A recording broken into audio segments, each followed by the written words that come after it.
Now. Hello, everyone, and welcome back to Riffs. Tonight, unfortunately, Rachel is unable to join us, but that's okay. I'll NPC her and find something for her character to do while we adventure. And both Kriana, Squee, Piff, and Burner here playing their respective characters. Hello. Uh, Hello.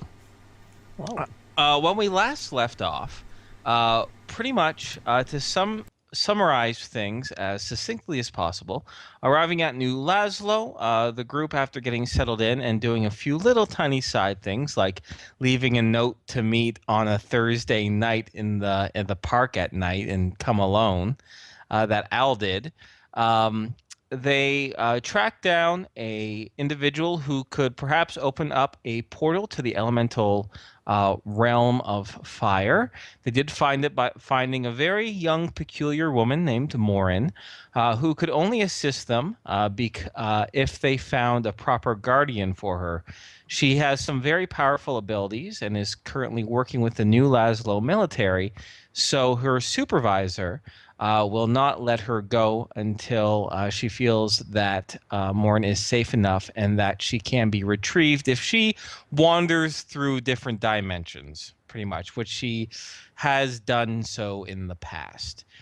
Tracking down one of these individuals who could assist Morin led them to the Dishonored Priest Tavern, where they found Lee Stooks, a washed out drunk who was filled with as much alcohol as he did magical knowledge. And after fending off a group of mercenaries who were, so Lee claims, bullying and coercing him into doing things he didn't want, they are now in his motel room as he is nursing his eye after getting a good smack in the face by Nora as they figure out what to do next. Did I miss anything important, folks? I don't No. think so. I don't think so, Okay, no. okay, fair enough. So yes, Lee is still quite inebriated, and he is nursing his eye. And now that things have calmed down a little bit, he asks simply, uh, "So, what do you want me to do for you? Hmm? And are you actually going to pay me, or are you going to just be like those guys out there?" He pathetically mules. Al would sit down in front of him and not. I guess it's impossible to do it out of earshot of Nora, but kind of gently and say, "We're not going to make you a slave, and we'll pay you for your services. However, we just want to make it very clear that, unlike those guys, we're actually trying to do this the right way. But if you screw with us, well," and I'll just kind of look at Nora. Uh-huh. But the point I want you to understand is you will get paid fairly for your services if you provide us fair service. And considering that we did just get you out of a bind, I think that's a pretty good deal. He kind of uh, takes his gaze off of you and kind of looks towards your chest, but it's more of a blank-eyed stare as he's thinking. And then finally his murky eyes look up and he says, "Yeah, I guess you're right. So, what's this job entail exactly? I know I have to babysit the Space Cadet Morin, but where exactly are we going?" To be honest with you, I'd rather not give you exactly where we're going because the people that we're trying to send home would rather not the world know where they are, if you know what I mean. But to be completely as open as I can be, we're trying to return some fire elementals back to their home plane. Fire elementals, really? He pauses for a moment and he asks, "Well, how did you get mixed up with fire elementals? They're not like us at all. They have a completely different way of thinking." Out of character, someone else answer that because my girl just came in really sweetly and stole my drink. I'll be right back. All right.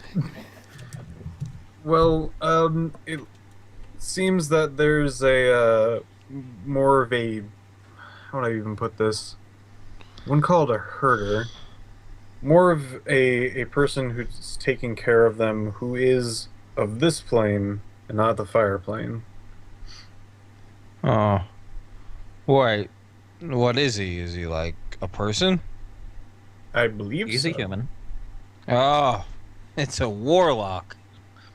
Oh, you made friends with a warlock, huh? Mm-hmm. Okay. Well, that explains a little bit more about it.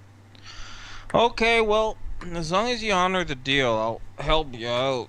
Besides, I could use a little infusion of credits, if you know what I mean, as he's starting to try to get up and stand up a little bit. He tries a few times and fails as he slumps back onto his dirty, messy, filthy motel bed, as he says, but I don't suppose you have a spare set of clothes or anything like that, do you?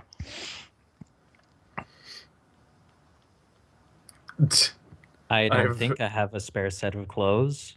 Okay. I I mean, believe he I did just do. vomit on mine. Ah, yeah, sorry about that, kid. Al, Bodily functions. Al would have a spare set of clothes back on the behemoth. Okay. Fair enough. Now, this kind of dovetails more along the lines of, um, how are you going to present Lee to to Shauna Jade that she's the head security? Um, how are you going to present him, and what are you going to do? You know what I mean? Like, what's your next plan after you have Lee, who's Well, going to do as you ask? So what's the plan? obviously he's gonna need to sober up and Yeah. clean up. Yeah. Now, let's see here. In order for him to reliably sober up, uh, he needs to be out of that motel because he'll just go right back down there in a couple hours. You know this, and he'll just Hmm. start drinking again, right? We have plenty of room on the behemoth for now. Okay. Okay. So, for him to get sobered up and cleaned up, it probably will take. Okay. It probably will take the rest of this day. And so by tomorrow morning, he should be cleaned up enough that he could be a little bit more reliable, let's just say. Hmm. Um, And, uh-huh. I'm sorry. I was gonna say if we put him on the behemoth, Al would like to put him on a probably at least an IV of saline and some other stuff to help kind of clear out his system faster than just letting it do it by himself. It'd still take a while, but Mm-hmm. Yeah. Okay, that works. That works for sure. And in addition, Pam can keep an eye on him and make sure he doesn't do anything indiscreet, so to speak, as to, everyone's possessions and everything like that. She can keep an eye on him Hmm. for sure. Definitely, because he saw what she could do. Oh, yeah. Well, yeah, when he wasn't bleary-eyed, but yeah, she's definitely persuasive enough to make sure he's Hmm. on his best behavior. Hmm. So, do you want him? So, if you like, he can gather a few of his possessions right now. The largest of which is kind of a knapsack that has been thrown into the corner. That's kind of messy as well, but still looks like it's quite sturdy. He can grab that, and you guys can escort him to the behemoth. Tell him the rules of his stay. He does actually have a set of body armor in the lockers, um, you know, at the checkout of New Hmm. Laszlo. So he's able to protect himself. And is there anything else? Obviously, Al can hook him up with some saline and something else to help flush out his system, give him a new set of clothes. Would you let him use the facility so he can have a shave, get himself cleaned up, maybe even a shower for crying out loud? I think so, and maybe Yeah. let him know where some sandwiches are and stuff like that. Yeah, okay, all right. So he I- can fill his stomach. yeah. Yeah. Okay. I was pretty sure that was implied of getting him Mhm. cleaned up and everything. Okay, Um, great. can I 'Cause we do don't need this? to roleplay everything about that. Yeah, go ahead. If it is doable, have him basically hang around the med bay with a monitor that his only source of entertainment is like drinking PSAs, like the effects of alcohol. Unfortunately, No. as creative as that is, um, there are no such things as drinking PSAs in the No. modern world of Rifts. There might be Yeah. some old videos of that's in a ruin somewhere, Mm-hmm. but most now in some large cities like New Laszlo and Chi-Town, where you're from, there is video, television, right? And that's where a lot of propaganda is brought through. But for most people, especially more of a frontier type of deal, that just really wouldn't be accessible, unfortunately. If you want to talk about his drinking habits, you'll have to do it on a one-on-one. Okay, it was worth a shot. Okay. Well, fair enough. But yeah, I figured we don't need to roleplay every single part of his sobering up process. So the question is that you have the afternoon and the evening to yourself. As mentioned before, you guys do have shows typically in the afternoon as far as New Laszlo. Of course, you can skip out on a few of them as well. But if any of you wish to, say, you spend your afternoon doing your respective duties for the Endless Storytellers, feel free to do so. If you have other plans, feel free to engage that as well. Other than that, we can not speed up, but we can have the next scene be in the morning with a clean, sober Lee. But that is up to you guys. I specifically would probably check on Kennedy and see how things are going, if she needs my help, Okay. and then give her frequency on the radio. Like, how? Since we're generally walking, I believe, if we were to go to places in New Laszlo, what kind of mileage range would we probably stay within? Like within contact range on a radio? Could you stay within contact range of the radio while you're within New Laszlo? Yes. Right. Okay, so then I'd probably give her like a frequency, like if you get rushed, if something serious happens or whatnot, call me. I will be here ASAP, unless she feels she actually needs my help. Kennedy she mentions, honestly, New Laszlo, they have hospitals and they have its House of Healing. What I'm mostly doing here is just selling some medical supplies, some excess medical supplies that Finger brought along with us for this, to sell privately to individuals. So that's all. Right now, I'm just a glorified clerk, so don't worry about me. Al would think about it for a radio second. things go crazy. Al would think about it for a second, and then he would give her like about a couple hundred credits and say, if anyone comes in and they look like they really need the medical supplies, use this to pay for it. She kind of gives a bit of a look of surprise, but gives a little bit of a nod. She says, yeah, okay, sure. Let me go mark that off. Our money Yeah, list. you just mark down your credits. Mm-hmm. 'Cause eventually you guys Well, will okay. run. Here's a good question: would a few hundred credits be enough for base supplies for several people, Yes. kind of thing? Okay, so I'll say not for several people, for about maybe 4. okay, so I'll say maybe 500 credits, and that should be Okay. That should cover about a dozen-ish people or so. okay. I can do it, Squee. Oh, thank you. I appreciate it. Okay. How about anything else? I know, Patrick, you mentioned your desire to go through a certain scrapyard. Yes. There's lots to do here, but I know you're just chomping at the bit to do that. I I'll go am. with Patrick. It looks like Al also does, but I'm not quite sure what his We time can find frame enough is. time for you guys to do that. Oh yeah, Al certainly wants to.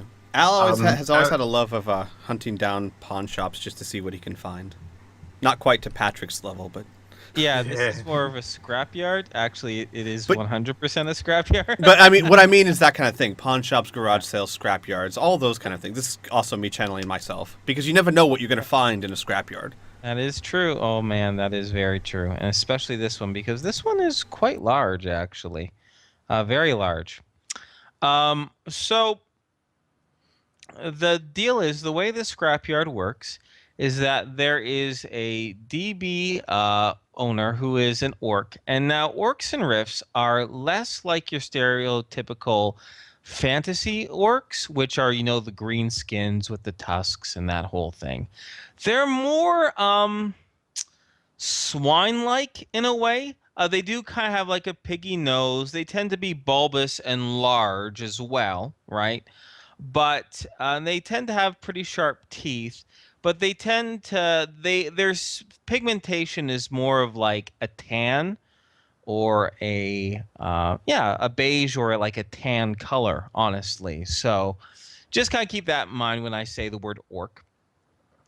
But there is a old, rough, mohawked kind of keeper of the scrapyard, and this is run by New Laszlo. Any sort of scrap gets thrown into the heap itself, and his job is for anyone who finds something that they want, he pretty much negotiates a donation to New Laszlo in order to take the scrap out, right? So depending on how much it is or what it is, he barters and says, okay, well, donate 5 credits and it's all yours, or donate 20 credits. It depends on the size and how wily this fellow wants to be. But I mean, people go to the scrapyard for a reason. A lot of these things are broken, so don't expect to break the bank when it comes to any of this stuff.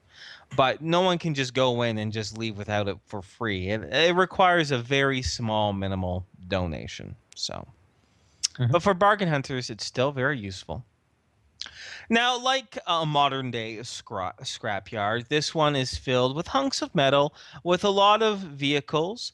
Most of them land, using wheels. Sometimes a few hovers, some trucks, some very old pre-riffs, even airplanes are in there as well. Things have been stripped, and also a conglomerate of, say, home electronics in various states of repair and disrepair. Now, of course, we can do this one of two ways, or we can do this a few ways. What we'll do first, if you're looking for something specific, you can say what you're looking for, and I will give a percentage chance of doing that. And every, we'll say, hour that you're in the scrapyard, you can keep rolling that percentage chance and see if you find it, right? The other thing, too, is that I can just roll a percentile and just come across with some fun random items that you manage to dig out while you search.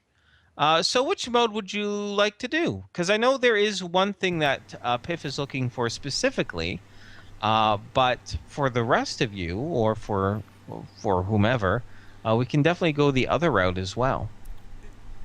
Would it be possible to Yeah. kind of do a because I could see this happening. Al would ask Patrick what he's looking for, and Al would search kind of not, I wouldn't say half-heartedly, but easily distracted. Like, Keep an eye out. yeah, like Keep an he's eye looking for what Patrick wants, but he's really just looking. So I could add a bonus modifier, a slight bonus modifier to Patrick's search. Yeah. Not as much as if you were really scrounging for it yourself, but enough. I mean, you're keeping an eye out for it. Right, right. Okay. Alright. So what you? That sounds good for me too. Okay. Alright.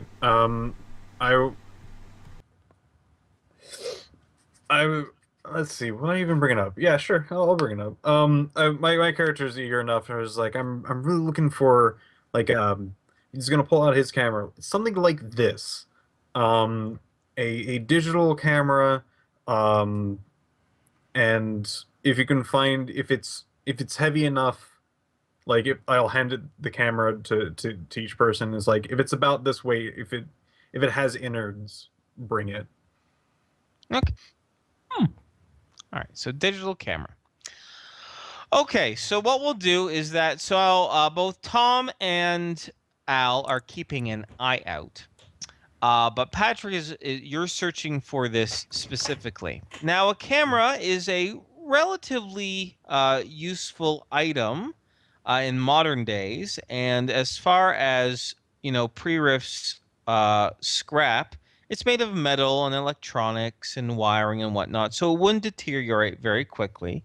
Plus, not a lot of scavengers who would have found cameras, they would know what to do with it, but they typically sell it or huck it. So cameras are not going to be all that uncommon. I'm going to give a 40% chance plus 5% chance for Al and Tom. So that's going to be a straight 50% chance of you finding a camera of exactly what you're looking for. So go ahead and roll a 1d100, and if you get 50 or below, you found it within your first hour. Yep. In fact, wow, you rolled so low. We're gonna say you take everyone to the scrapyard, explain to Tom and Al what you're looking for, and literally 3 minutes later, you find one. Now, this one in particular that you do find, its casing is cracked just a little bit, and its flash, the actual bulb or light for the flash looks like it's cracked. But opening it up, you do see that the innards of it are completely intact. It would just need a little bit of repair working, and you bet you could probably get this thing up to working condition for sure. Fantastic. I just picture like Patrick going, guys, I'm looking for something, something kind of like this, and oh, that's exactly like this. Never mind. Have fun. Okay. It would be one of those things where, like, if you guys still want to look around for things. Yeah, well, yeah, definitely. Yeah. So you do have that camera. So, well, since you found this so quick, everyone can do this. But is there anything specifically you guys are looking for, or do you want to just see what scrap, comes what may as far as scrap goes? Ooh. Al's like, let's make a contest out of it. Let's see who can find the coolest stuff. Okay, so you'll have to vote on what's coolest, but okay. Oh my God. All right, Inferno, time to get creative. I can do this. I can totes do this. All right. Patrick almost like tries to crack his knuckles but fails because he hasn't done such things. Al's like, okay, here's the deal. We'll scout. We'll spread out for however long. We'll come back. We'll try and find the coolest thing. When we come back, the three of us will then look at what we found, and we will all agree on which one we think is the coolest. And whoever wins, the other two buy them drinks for that night. Okay. What kind of drinks? Whatever the winner chooses. Okay. Okay. So we'll just search for the first hour, I guess. That works for you guys? Mm-hmm. Oh my Yeah. God. Sure. Okay. Sure. So I would like everyone to roll a 1d100. And the lowest you get is the most coolest. Well, no, not most rare thing. What you guys determine is cool is up to you. But Al got a 51. Patrick got a 74, and Tom got a 93. Okay. So for the first round, Tom, other than the twisted bits of metal and whatnot, you chose a pile that a lot of it looks like it was already kind of worn down, like chewed through some sort of machine. So you don't see a lot of big things that are intact. But digging through, you do come across two E-clips that, by the looks of it, they're just uncharged. But they should work if you charge them up. They don't have any leaks or cracks or anything like that. So you do find that. Nice. Yeah. Patrick, you find the front chassis of, your ATV, the Big Boss ATV.